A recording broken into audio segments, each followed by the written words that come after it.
Hey there, it's Melissa Brunetti, and welcome to the Mind Your Own Karma podcast.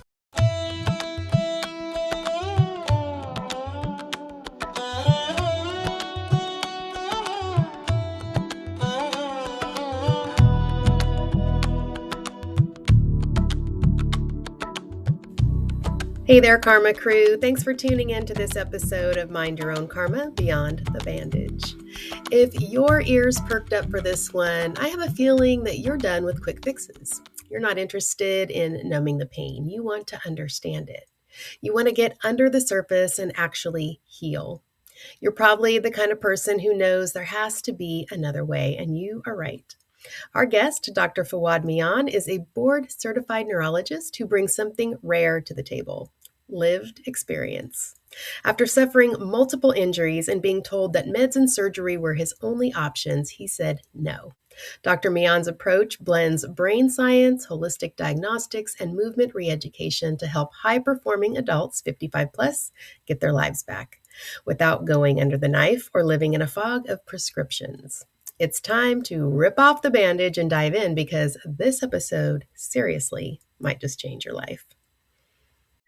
We are welcoming Dr. Fawad Mian to Mind Your Own Karma Beyond the Bandage today. Welcome. Thank you so much for having me on the show. Yeah. So you bring together neurology and regenerative medicine and movement in a way that most people haven't experienced. And I'd like to start with your journey, because it's not just been professional, it's also been personal as well. Oh yeah, absolutely. It's been a long journey with all of this and keep learning every day with all of it. But originally I started as a board certified neurologist, to go do the math, maybe like 16 years ago now at this point. And before I had started I actually had injured myself in the gym. So I was doing some shoulder shrugs and I let the bar slip a little bit accidentally. And that actually injured my AC joint, which is basically the Mm, small joint in front of your shoulder over here. Very painful. yeah. I couldn't sleep on it. I couldn't, put my arm above my head. It was hard to put like a jacket on, all of that. It was pretty excruciating, and I couldn't lift weights because I enjoy exercising. It helps me a lot in many different ways, and it felt pretty miserable. Around the same time, I actually just had random foot pain that came out of nowhere. I was kind of just walking, and I thought it was maybe because of my shoes. And I was like, wow, why is my bottom of my foot hurting? I mean, I did work in New York City and did some training there for a couple of years prior to this. I'm like, well, maybe it's because of that. I don't know. And I thought it would go away and I would just change my shoes and that was the end of it, but it didn't quite go away. So here I was actually just kind of limping along, my shoulder kind of hurting. And so in terms of the shoulder, one of the things I did is I went to the orthopedic surgeon because that's what you do, right? Yep. So you wait there in a while with in the waiting room. You get like some X-rays and all of that. And one of the first things the surgeon actually tells me is, you know what, I maybe we can get like a surgery out of you. Maybe there's something called a slap tear, which essentially is, in layman's terms, a tear in the cartilage in the shoulder. And that wasn't exactly the first thing that I wanted to hear Right. coming out of him. But that was literally the first thing he said. And he did the X-ray. There's a little bit of arthritis in that same joint that I was mentioning from the weightlifting. And I did an MRI and all of that. And he's like, well, there's no tear, but maybe we can inject some steroids in the shoulder to try to make it feel better. I did it. I didn't feel any better, quite honestly. And I was like, okay, maybe I ought to do it again. So I did it a second time. Mm, Felt maybe slightly better, but still I was miserable. Nothing was getting any better. And then the surgeon essentially told me, hey, you know what? Maybe we just got to slice the bone off a little bit and relieve pressure on everything. And so I don't know how many people feel about that, but I'd like to keep what I came into this world with. yeah. And so I was kind of skeptical. He's like, if you don't do that, then you just got to take these pain meds because you live with it, Yep. right? And that's kind of unfortunate. That's what we're being told, but that's essentially what we're being told. Now, in terms of my foot, while all of this was going on, I was limping along, and I went to the foot doctor because that's what you do when your foot hurts, right? Yep. So I went to the foot doctor and he did x-rays and he was like, oh, maybe you have something called plantar fasciitis. And for folks who don't know that basically what that means is that the tissue on the bottom of the foot is a bit inflamed and irritated. Um, and so, he did the x-rays. He kind of prescribed some of these pricey orthotics, which I was like, okay, I'll pay for them as long as they help. Yeah. They didn't help. Uh, and I was actually in more pain actually utilizing them. And I think they made Mm. my foot feel even more miserable.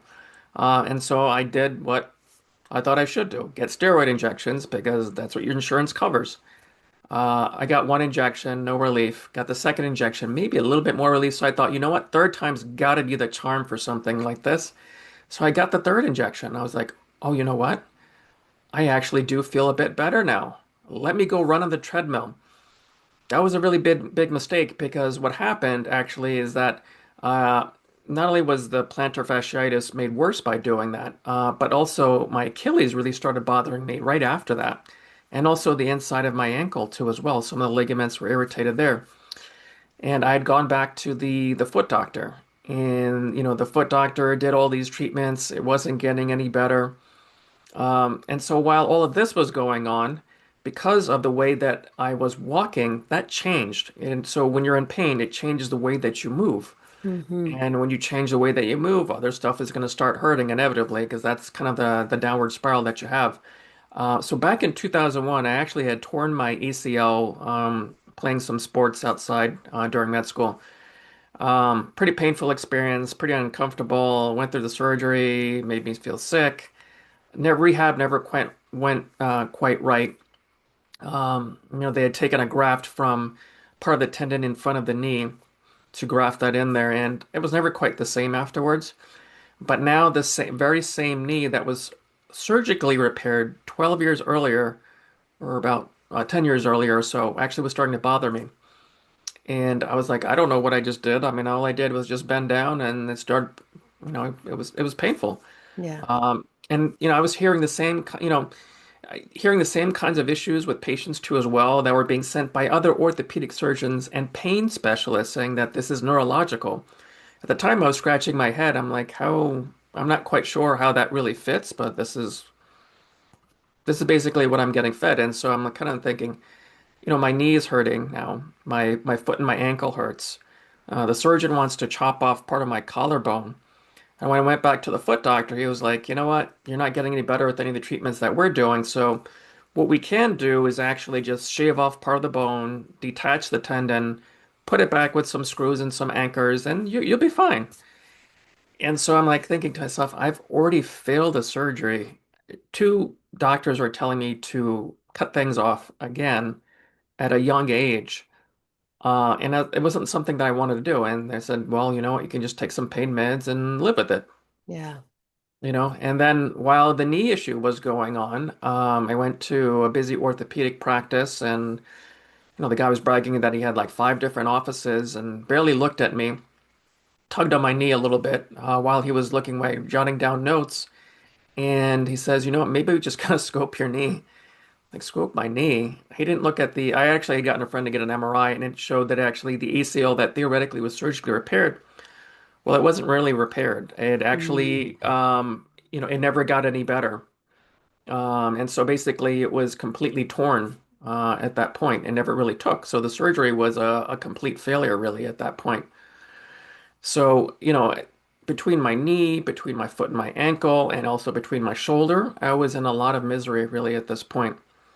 And so, I was thinking to myself, what do I need to be doing to overcome this? I didn't want to do any more surgeries. I didn't want to take any pain pills because that can really affect your ability to do what you're doing is for your livelihood. So I always see this with my own patients too as well. I mean, you can't just, you can't give certain medications to police officers, pilots, and lawyers and other doctors because they can't perform the way that they Yeah. should. And so I was starting to see a lot of the same things in my own patients where things weren't making any sense. And I felt like I really had to find something for myself, but also for them. And so ultimately, what I did is I started learning about something called prolotherapy. And prolotherapy essentially is injecting a sugar-based solution that causes a little bit of inflammation. And what that does is it actually stimulates other cells to help repair the areas that are damaged. And so I'd gotten some training in Colorado and actually had a treatment there. I started feeling a little bit better really at that point. But there was a lot of damage from all the steroid injections and not doing what I thought what now I would have done completely differently. And started learning more. I learned more about platelet-rich plasma or PRP, which is essentially you're taking blood out, you're concentrating it, and you're injecting those growth factors back into the areas of damage. And so essentially what happened with all of this is for my AC joint, which was really bothering me, when I ultrasounded it later on, it looked like a dog had chewed through it. Mm, It looked worse than it did before, or after getting the steroids than it did before. And so I did prolotherapy and PRP on my own shoulder. And because I had steroid injections, I had to undo that. And it took about 6 treatments to help undo that. But now I have perfectly fine. I don't have any problems with my shoulder. I can lift weights. I can put my jacket on. I don't have problems putting my arm above my head. No issues there. It didn't require me having my collarbone chopped off. And, right. really at that point, in terms of my foot and my ankle, I had PRP into my plantar fascia twice, which helped because that also had to undo the steroids. And then I had many rounds of PRP actually on my Achilles because that was something that really was damaged. And now it's way better to where I can run and do things physically. Yeah. I don't have to wear Frankenstein shoes or anything like that when I was wearing them many years ago. And as I was learning all of this, I started implementing a lot of this with my own patients because I felt like they needed alternatives, not just drugs and surgery or steroids all the time. Even though that's what's covered by insurance, quote unquote, and that's a whole nother Right. rabbit hole of what's covered by Yeah. because that's completely different than it was years ago. Um, and so implementing all of this, I think, really helped a lot of my patients over time. It's something I've also treated my own family members and to help them improve, to overcome injuries too as well. And while I was learning all this, I also developed more of a holistic approach with supplements and looking at different things too as well to try to help people overcome a lot of their issues. And then movement also was really important because we had to really try to correct the underlying issues with the muscle imbalances so that they wouldn't get the repetitive injuries over time. And so now it's kind of morphed to the point where we're actually have been doing autologous stem cells, meaning stem cells that are acquired from your own body to help heal areas of damage too as well. And everything we do, we use ultrasound guidance. We've implemented other things like laser treatments and shockwave treatments to also help enhance and facilitate healing in folks too as well. So how do you get the stem cells? How do you, if they're your own, where do you get those? Right. So there are two ways of doing it. One is actually from the bone marrow. And so what we do is we harvest it from your backside, and we get the bone marrow aspirin and concentrate from that. The other way of doing it as well is also harvesting it from fat cells too as well. Now there have been more preliminary research showing that can help for such things as knee osteoarthritis too. And so we actually do that for those kind of conditions, or if we need to graft anything and we combine in PRP. But those are the two ways of actually acquiring the stem cells. And yeah, it should be noted obviously that this is different than, kind of what was pitched around for different people using actually umbilical stem cells, which came out of bottles. And when it was researched, it actually showed that those stem cells were never live, so they weren't Mm. stem cells to begin with. Now Florida has a different set of laws where it's a little bit more of the wild, wild west. So I think that's a little bit of unfortunate, being unfortunate over there to a certain extent because a lot of that stuff is probably rampant really at this point. But we always try to use your own cells to help improve healing. And then you use ultrasound and inject it right into the joint that's, So or the whatever.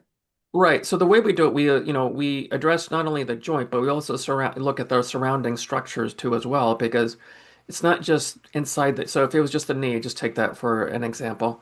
If it was the knee, I would actually try to treat the knee, the structures of the knee that actually help keeping things together. So there are ligaments, tendons, and all that. There are other smaller joints too as well. And if these things are damaged in multiple areas, things will become looser. And so the arthritis that happens in the knee is a reflection of the instability that's in the knee. Okay, makes sense. I do ultrasound, so I was interested in how Right. that worked. So a lot of people over 50 are just told, you're old and you're aging, so that's probably why, your joints are hurting and things. But from a neurological and regenerative standpoint, why is that often not the case? Well, I mean, first of all, I mean, when we're, as neurologists too as well, we hear other doctors tell other patients, well, hey, you're not really remembering things, you're just getting older. Or the patients say, I have old timers or something like that, right? Hmm. But the fact of the matter is that there are a lot of people who are actually still living who are much significantly older, who have minimal joint aches and pains and all of that. And so while everybody does eventually get some level of arthritis as, things break down a little bit and instability starts creeping in, it depends on how well we take care of ourselves. So a lot of that can be nutritional and environmental factors too as well, which often is just simply not addressed at all, usually in most doctor visits. And so there are opportunities for people to actually improve simply by just changing their diet and then also implementing exercise too as well. I think one of the things that often gets missed as people start aging is that we actually lose muscle for every decade of life. We need to be increasing more protein essentially to help keep the muscle, but then we also need to do exercise to help maintain the muscle and develop muscle. And if we don't do that, as I mentioned before about the knee, we just create more instability in those areas that are already starting to get damaged. And so those are the things that we kind of really need to address. And for those people who are taking care of themselves, they tend to see less of that as opposed to the people who are simply not taking care of themselves. So if somebody comes to you Mhm. looking for any of these treatments, what kind of intake do you do? Because it sounds like you do more than just, oh, your knee's hurting, let's shoot some stem cells in there. Because you're talking about diet and kind of lifestyle changes as well. Right. So, I mean, when anybody comes in, we're always going to do, a full evaluation. We're going to see what their complaints are. We're going to see how long has the issue been going on. What kinds of treatments have they tried? What's their diet like? What's their nutrition like? What's their sleep like? What's their environment like? What's, a general synopsis of what their life is essentially like. That gives us a better idea of where to go with everything and gives us an idea where we need to actually evaluate things. Um, I can just give you an example of that's not even quite regenerative to a certain extent, but people come in with migraine headaches, quote unquote. Anytime people have headaches, they're considered migraines when they get referred to me. Mm. I always tell people, you know what, your head is the victim in all of this because usually there's a variety of different factors that actually is causing the problem, and that's part of what we need to investigate. What I do differently from other, folks who are in my area is that I actually start evaluating, okay, are there any issues with stressors, poor sleep, your exercise, what you're consuming, your environmental factors too as well? Is there any chronic musculoskeletal issues that are going on too as well? Inevitably, we start picking apart, and hormones also, for women in particular, also really important. If we start picking these things apart more often than not, we can find different pieces that may be contributing to the problem ultimately, so that we can get to a better solution where it doesn't always require medication. Sometimes, there have been patients who have had also, bad migraines, and we'll do diagnostic blocks in their cervical spine under ultrasound, and lo and behold, their migraines disappear for like a week or two. Hmm. I'm like, look, this is coming from your neck, all these years from whatever injury you may have had or whiplash or whatnot. If we did PRP in there, we can alleviate those things and actually eliminate them. In plenty of cases, we've done that. So there are always opportunities to try to help. Heal someone and by looking at different modalities and also just asking more questions ultimately. How many treatments would somebody need for something like a migraine usually? Well, I mean, that's kind of really depends on the individual to a certain extent because again, it depends on all the factors I just mentioned, Hmm. just generally. But then also depends how bad is for, how bad is their neck too as well? What activity are they even doing? So if somebody is kind of like on the computer all day long and they're hunched over their laptop or whatnot and they're not really exercising and their muscles are becoming unstable or unequal, they might require more injections. So, I just gave you an example. Some people we've actually been able to get better after just one or two injections for people who are that bad. But there have been some people who have been really bad, and we've had to do more than that, like anywhere between 3 and 5, essentially. Okay. So it can definitely vary depending on where someone's at really at that point. And is it something that they would have to come back for in a year or two and get some more injections? Well, no, it's actually we kind of evaluate. We don't kind of just do it and leave them high and dry kind of thing. So, we do the treatments and then we bring them back after a few months and see how they're doing. and kind of gauge where they're at with everything. And Hmm. then we decide, any subsequent injections, how many more treatments we would do.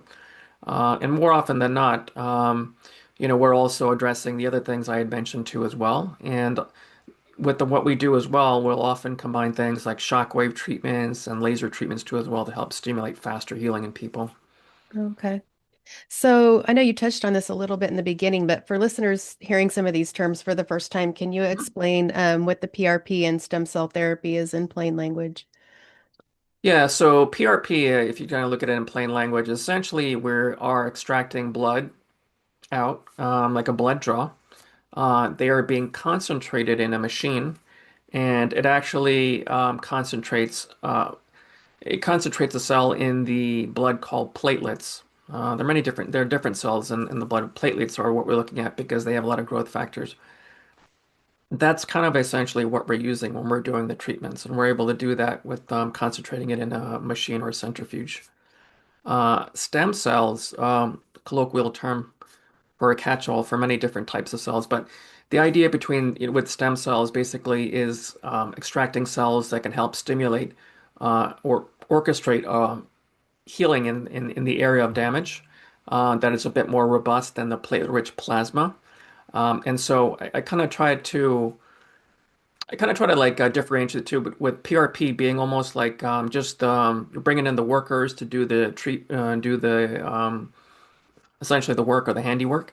But Hmm. stem cells kind of like you have the general contractor, the subcontractor, and everybody else coming in along with the workers to try to help stimulate healing too ultimately. And so with the stem cells, again, they're not the umbilical stem cells that were pushed, years ago or whatnot. Yeah, They're actually your own cells. yeah. Do you normally use kind of the stem cells and the PRP? Yeah, it's pretty common that we'll combine the two. Um, because we feel that the PRP will actually accentuate these stem cells. And so when we use stem cells, we look at things that are pretty significantly damaged. So just give you an example, somebody that has a really bad shoulder or cartilage tear or a really bad rotator cuff tear, which basically are the muscles that surround the shoulder joint. And then like in the knee, there are many areas, there are several areas of cartilage too as well that we would address with things such as stem cells, but we use PRP for some of the areas outside of that too as well. And then also combine it more often than not with the stem cells to try to help stimulate the healing. And how do you determine whether someone is a good candidate for this? I mean, is everyone a good candidate?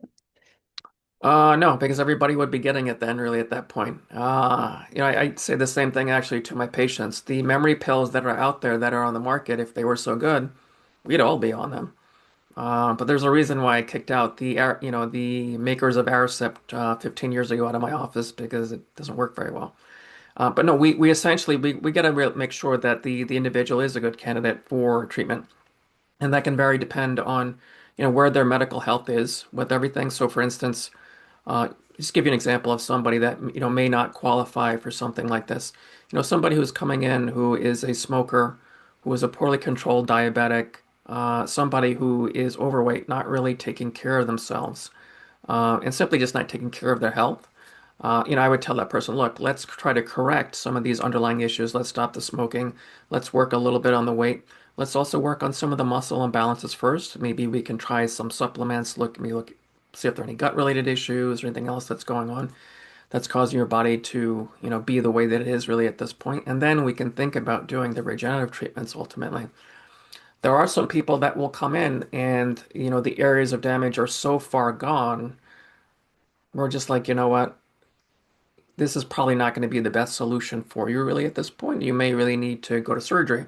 And I just have to say that just because you go to surgery doesn't mean that's the be all end all of anything, right? I just gave the example of my ACL being repaired. That Yeah. theoretically should have taken care of the problem, but it didn't. It failed. So can someone maybe get a surgery and then see you after that for maybe a quicker or a better kind of healing for what they had done? I mean, we certainly, well, it depends on what kind of surgery is actually being done. Say, for instance, just give you an example, somebody has a total knee replacement. There's nothing to do for me with the knee, but people can still have pain because nerves are being irritated, or the joint may have not been put in right. I just give you an example of somebody that came in that actually had what we call like a foot drop after they had a knee replacement. Hmm. And this guy was just screaming bloody murder about like after having had this, I can't go to the gym, I can't do anything or whatnot. And I found out after looking at his sciatic nerve before it was splitting off into other nerves in the leg, it was actually really large. And I actually had to do something called we call hydrodissection ultrasound, meaning help peeling the nerve away, decreasing inflammation around it, so that he could regain strength Wow. afterwards too as well. But honestly, it just really depends. I mean, people who have had hardware in different areas, we can't inject the hardware because we kind of have to inject around there too as well.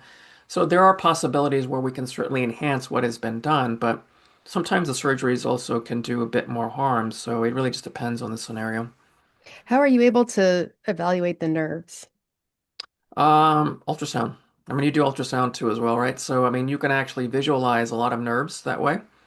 Okay. The larger ones certainly you can look at too as well. Some really tiny ones sometimes can be a bit hard to evaluate, but you certainly can. I mean, we do carpal tunnel hydrodissections, ulnar nerve, peroneal nerve hydrodissections all the time, like in the office. We can certainly get a lot of people better. Um, those are probably some of the more common ones. There are obviously more nerves that are complicated, and I wouldn't want to go into a lot of detail with that if the audience doesn't really understand the anatomy with all of that. But Yeah. ultrasound essentially is you can look at them. I had a nerve test after my second hip replacement because when I woke up, my entire leg was numb. Hmm. And I was like, okay, well, that didn't happen the first time. So I know this is not normal. So it was 2 years ago. My foot still has some numbness, but I did go to Stanford and they did some kind of nerve test where they stuck needles and did some, I Yeah. felt some like electrical something going on in there, and that's how they Yeah. evaluated mine. Mhm. And what I do in ultrasound, we don't look, it's just general stuff. So I didn't even know really, I guess, that you could look at nerves and really evaluate them that well with ultrasound. So interesting. Oh yeah, no, absolutely. And then to your point, it's not uncommon that I don't hear that when people go through surgeries and they wake up something's numb or something is not functioning quite as well because the nerve is getting compressed. Yeah, I had horrible neuropathy for about a month, Mhm. and was out of work for like 8 months until I could feel my foot enough to walk. And Yeah. then, but it's slowly getting better. But it was definitely something I didn't want to have happen or never want to have happen again. Oh, absolutely. So many people listening have tried, physical therapy and injections and maybe even surgery and may be feeling discouraged. Mhm. What's usually happening in their body when pain becomes chronic, when despite they've done everything the doctors have told them to do? Well, if the pain is chronic, I mean, it boils down to, I mean, the main pain generator was never really addressed, or there was only a Band-Aid slapped on it, right? Yeah. So I just give you some quick examples. So spine injections, right? So people get epidurals. We're not talking about the ones when you're gonna have a baby, but for the ones where the nerves are irritated. Hmm. So if you look at, if you just kind of go all the way back and see what's happening here, the spine, I mentioned before about instability of like different areas and joints. The spine is becoming a bit unstable. And what happens is that the disc can be protruding out a little bit because of the instability of the ligaments and the joints. And so the nerve is being irritated. So just because you're putting a steroid around the nerve doesn't mean you're solving the rest of the problem. You're just slapping the Band-Aid on it Hmm. and hoping it gets better. Yeah. Um, and so, there's a reason why they say only 3 treatments in a year, because in older folks, there's increased risk of vertebral fracture, particularly in women who are older. And so we see this over and over again. Same thing, something called radiofrequency ablations. I had that. Right. And so in layman's terms, what that means is they burn nerves. That's what it is. It's a hot poker where they're burning the nerve with the laser. The problem with that is, again, you're not addressing the underlying instability in the spine. Plus, by doing that, what happens, it causes atrophy of the muscles surrounding your spine. So it actually creates greater instability. Mm. And so also when we're injecting steroid injections into other joints, you're not really addressing the underlying issue. If anything, you're actually accelerating destruction of the cartilage in the joint. Wow. Do no harm. Okay. Mhm. That's what's covered by insurance, right? Right. Right. So, I mean, I know this is probably a whole nother podcast, but our insurance is starting to pay for this type of work? No. Not yet. Not yet. So, as of right now, they still deem it experimental, even though there's increasing data Wow. and research to show the contrary.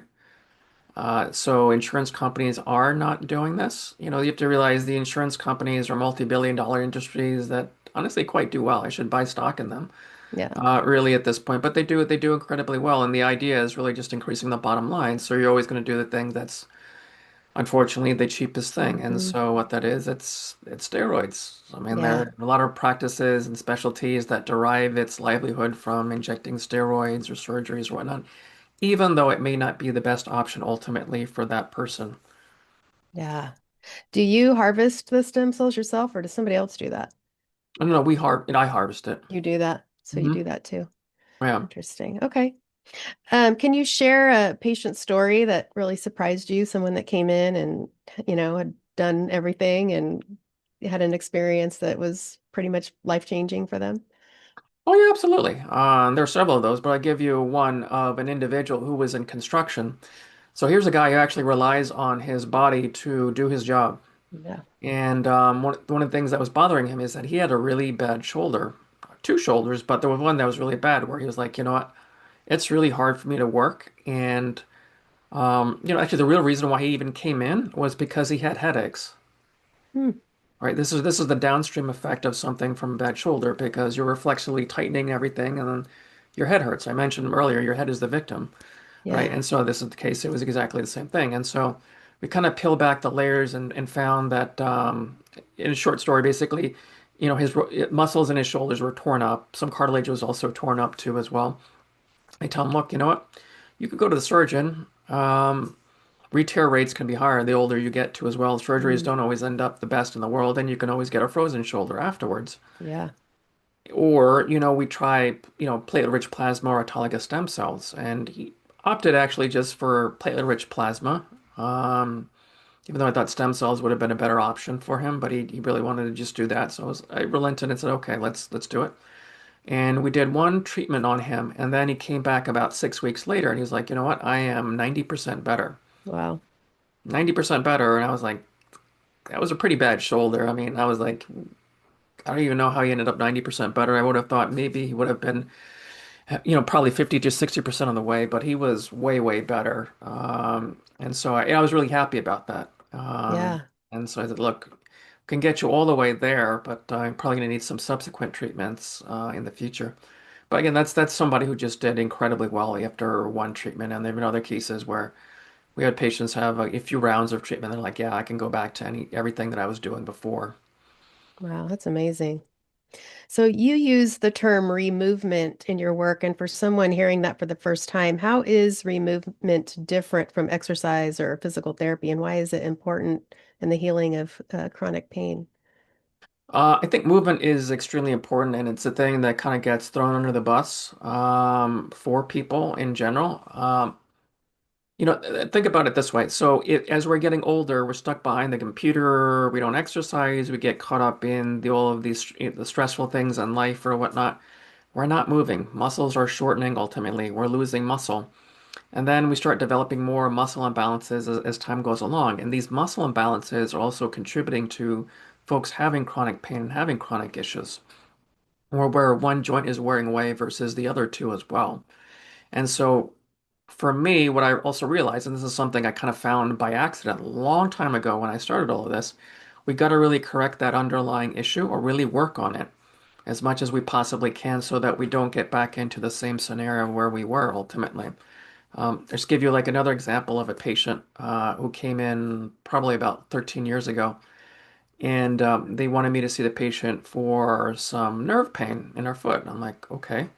And I just saw her walk, and I was like, immediately, her ankle was so messed up, and her knee was so messed up, and it was causing instability in that ankle, and so the nerve was being irritated too as well. And I was like, so here's somebody who you could see was already had the imbalances, and now they were kind of grinding on these two joints, and it was actually causing the issue that caused her to be referred to my office or whatnot. And so if those things were initially addressed way back when, maybe she wouldn't have been in the same issue. Wow. So if someone is curious about regenerative medicine but doesn't know where to start, what should they be looking for in a provider?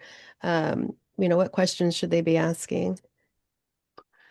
Well, I think probably one of the more important things is to ask simply is, how do you evaluate, as you mentioned before, how do you evaluate somebody who does have these chronic issues? Is it just, well, here you come and we're just gonna shoot this stuff in your joint, say, see you later, have a nice day? There's a lot of places that are like that. The other thing also to ask is, do you use any image guidance to do the treatments you're doing, right? So image guidance can make a huge difference in terms of how things are being treated. The fact of the matter is, a lot of people aren't necessarily doing that. And Yeah. so blind injections certainly can miss the mark too as well. And then see whether or not if, what other factors could we address in terms of pain, even if I decided I didn't want to do any issues or do any treatments with my joints too as well. So these are some of the basic questions that I would always ask somebody too. And ask them, what kinds of things do you focus on, during or what areas do you focus on, like in your practice in terms of treatment too as well. Is there a certification for this? Is there maybe a website you can look up to see who's certified in doing this or? So there's no like formal like fellowship or anything like that. Now they've actually done so there people who are coming out now over the last like I would say last 6 or 7 years have go through interventional pain fellowships. But there are a lot of organizations that we join to get additional training, go to conferences and things like that. Those would be the things that I would look for. So, for instance, like an organization called the IOF or International Orthopedic Foundation or the American Academy of Orthopedic Medicine, for instance. Those are common organizations that people may belong to, and there are many others that are out there too as well. But you look to see if somebody belongs to one of those organizations and see how long they've been doing this. Okay. And for someone listening right now who might feel stuck or scared, or resigned to just living in the pain they're feeling, what do you want them to know about their body's ability to heal, especially if they're over 50? Well, I would say, look, you don't have to live in pain, right? There are ways of getting you out of pain. You just have to change your mindset a little bit of like, hey, I want to overcome this. I want to get better. I think that's the first step in anything. Just because you have an injury or something or whatnot doesn't mean that your life is over. You can overcome those things so long as you have the mindset. And you just got to take the small, simple steps in the beginning to say, hey, you know what? I want to get better. I want to improve things. And I want to try to find somebody that actually can help me. And I think as you kind of start taking those small steps, it kind of leads to a snowball effect of where you do find people who can actually help you and help you overcome the issue that you've been suffering from a long time. Do you continue to treat patients that might not want to make some of the lifestyle changes that they need to make and they just want to come in and get the injection? Um, I really discourage people from doing that in general. Doesn't mean that there haven't been patients where that's been done in the past, but I'm really trying to dissuade people from doing that because, look, you're going to pay an out-of-pocket expense for something like this. And if you're not really taking care of yourself, there's a probability of you going back to the way that you were if you don't take care of yourself. And so your best outcome from what you can do is by addressing multiple different things that we go over during the evaluation. And that doesn't require you then to, get injections a whole lot in the future. Maybe it might be a few here and there as a touch up or whatnot. There are plenty of people that may not need it. But if you're going to go and grind back to the same things that you've been doing over and over again, you're likely to end up in the same place. Yeah. Is there anything that we haven't covered that is important for you to let the listeners know? I don't think so. I mean, there was a book that I wrote during the pandemic because, hey, there was nothing else to do back then during those few months when it was really bad. And so it's called Getting to Pain Free: How to Live Your Life Without Drugs or Surgery. One point was an Amazon bestseller. Wow. So we put that out 2020, actually, sometime in 2020. And so I kind of put that out there as a beacon for people to say, look, you know what? Somebody like me who had no idea of all the stuff that was out there was able to overcome this and then actually able to help people. So if Yeah. I could do that, now there's so many more resources out there, you certainly can do it. And this kind of gives people a little bit of a guide, gives them a little bit of a hope, works on things like mindset, a little bit of things on nutrition too as well. And so it's always something that I encourage people, hey, you can take a look at it, and then get a better idea of the stuff that I do and then kind of take things from there. Okay. So tell the listeners where they can find you. They can find us in Danville, New Jersey. For those people who want to make appointments, they can log on to our website at prolohealing.com. Awesome. We'll have all your links in the show notes.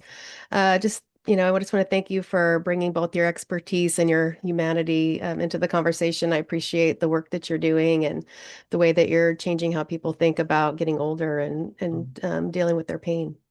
Well, thank you so much. I really enjoyed being on the show today, and hopefully the listeners got something out of this today.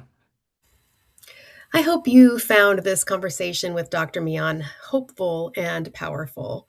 From navigating his own pain journey to building a practice that blends diagnostics, regenerative medicine, and movement reeducation, he's rewriting the script on aging and pain for so many. Be sure to check out the show notes for all the links to connect with Dr. Mian and learn more about the incredible work he's doing. If you or someone you know is living with chronic pain or feeling overlooked by the traditional system, this might just be the episode and the perspective they need. So feel free to share.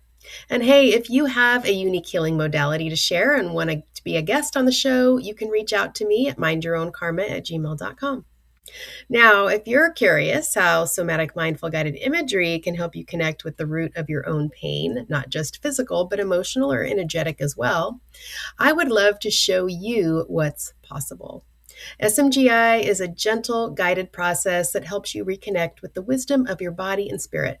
No pills, no surgery needed. Especially if you're over 50 and your body is calling for something deeper. This might just be the missing piece. Thanks for listening today, Karma Crew. And as always, take what you need and leave what you don't. And always remember to mind your own karma. I'll see you next time.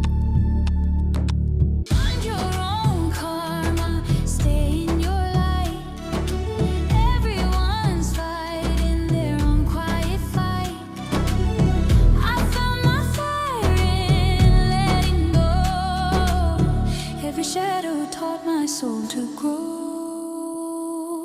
Take what you need, leave what you don't, and always remember to mind your own karma.